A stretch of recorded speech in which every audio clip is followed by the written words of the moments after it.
লাইলি মজনু পীড়িত করছে লোকে বলেনি ছি। লাইলি মজনু পীড়িত করছে লোকে বলেনি ছি। তুই যদি হস বোকাচন্দ্র আমার করার কি। লাইলি মজনু পীড়িত করছে খাইছে গরুর ঘি। লাইলি মজনু পীড়িত করছে খাইছে গরুর ঘি। তুইও যদি হস পাগলা কুত্তা হজম হইবে কি। দেখ বেটা বুঝস না এই ব্যাপারটা। Welcome welcome welcome to my new another episode.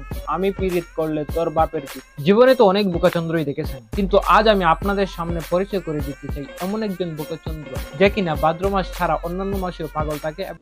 বলেন কি? বাইরে ভাই, যদি আপনি টিকটকার হন বা না হন, এই মালটাকে তো অবশ্যই চিনে থাকবেন। চলুন এর কিছু নমুনা আপনাদের সামনে উপস্থাপন করে দেন। মানে মানে কি আমার কথা হচ্ছে, তুই একটা টিকটকার থাকবি, টিকটকারের মতো হাসবি, নাচবি, কাঁদবি আর পুটকি দেখায় নাচবি, আমরা সবাই হাততালি দেবো, এটাই তো স্বাভাবিক। সবকিছুই আমার মাথায় ঢুকে, কিন্তু আমার এই অঙ্কটা মিলে না। এই শালা ওই শাকচুন্নিটার সাথে কথা বলতেছে ভিডিও কলে or something like that, but the point is that এটা দেখানোর কি দরকার ভাই?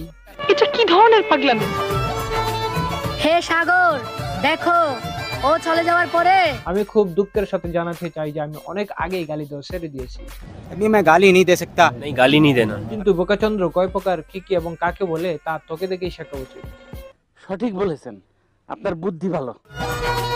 হে সাগর, দেখো চন্দ্র সূর্যকে আর সাক্ষী রেখে আর লাভ নেই রে ভাই, এগুলো দিন শেষ, ওইগুলো গেছে গে, এগুলো এখন পুরাই অতীত, এগুলো এখন পুরাই অতীত। আপনি জেনে অবাক হবেন যে আমাদের পূর্বপুরুষেরা যখন পীড়িত করতো তাদের প্রেমের সাক্ষী থাকতো চন্দ্র, সূরজ, গাছপালা, লতা পাতা, সাগর, নদী এবং চাঁদ, সূরজ, পুরো পৃথিবী ওদের পীড়িতের সাক্ষী থাকতো। নিঃসন্দেহে তুই ঠিক কথা বলেছিস। বর্তমানে পীড়িতির সাক্ষী হচ্ছে মোবাইলের স্ক্রিনশট।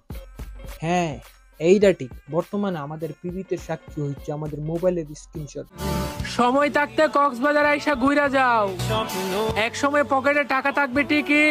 আমার মনে হয় আমার আর জীবনে কক্সবাজারে যাওয়া হবে না রে ভাই। কেন?